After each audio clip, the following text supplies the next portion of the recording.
students, how are you all? Welcome to my class. So today I am going to continue with my same lesson, that is Mauryans and Kushans. So these are my topics that today I am going to explain you one by one. So let me start with the Emperor Ashoka. The most popular emperor of India was Ashoka. Ashoka is from this Mauryan dynasty. He was the son of the Bindusara and he was the governor. Do you know what you mean by governor? Head of the Ujjain and Takshashila. So these two places, territories, were under the Ashoka itself. During his father's time, he suppressed and uprising at Takshashila. After the death of his father, that is Bindusara, it is said that Ashoka had to kill all his 99 brothers to assume the throne. As per the Buddhist tradition,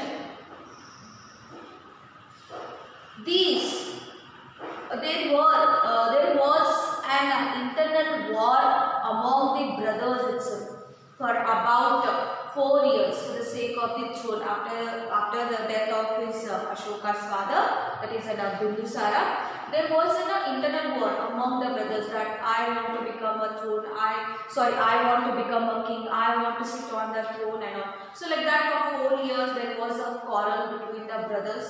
So after that what happened? Ashoka, he killed all his 99 brothers, then he became the king. And that he sat on the throne in the year that is 269 BC. And after that he waged a war against the Kalinga. So after becoming a king of the Mauryan Empire, he waited for 8 years. Why he waited for 8 years? Because the Kalingas were very strong people. And this was the only war that is waged by him. By whom? By Ashoka. After becoming a king. So after becoming a king, he waited for 8 years. For what? To wage a war against the Kalinga. And this is the only one battle he fought. And this is about the Emperor Ashoka. The next about the Kalinga war. Ashoka declared war on the Kalingas, who refused to accept the rule of the Mauryan Empire itself. So before war, there was a talk between the Kalingas and the Ashoka.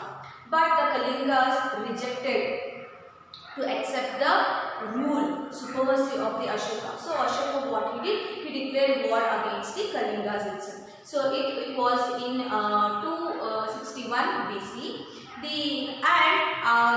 Regarding this prolonged about the war, Ashoka, he sculpted on the, it tells about this war on the 13th rock inscriptions. So about this war, how he fought this war and all, he had sculpted on the rocks itself.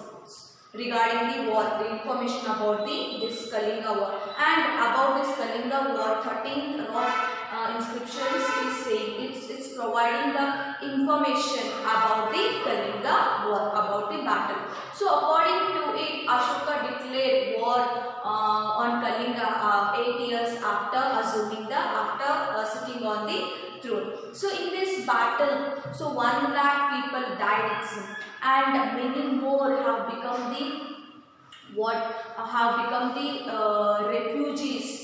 1,50,000 people were taken as prisoners itself. Though Kalinga war was won by the Ashoka, he was disturbed by the deaths of the people. Innocent people in this battle have lost their life. So many people, they have left this place and went to another place and all. So much bloodshed he has seen in this Kalinga war itself. And afterwards, after repenting, that he considered that victory of religion is better than the victory of in the battlefield. So now what he is repenting for what he has done. So that means innocent people have been died in this battle. Many people have been taken as prisoners by the Kalingas.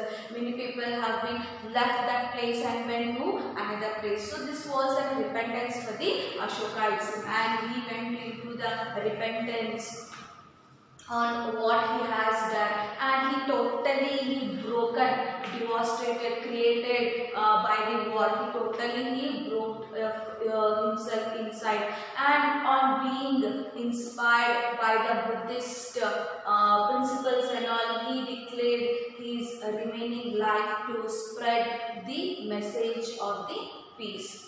So this is about the Kalinga war. So after fighting this war battle and all, so he repented a lot, and he left everything, and he was he was inspired by the principles of the Buddhism, and he started spreading the message of the peace. So that thing we can see in the Buddhism and the Ashoka.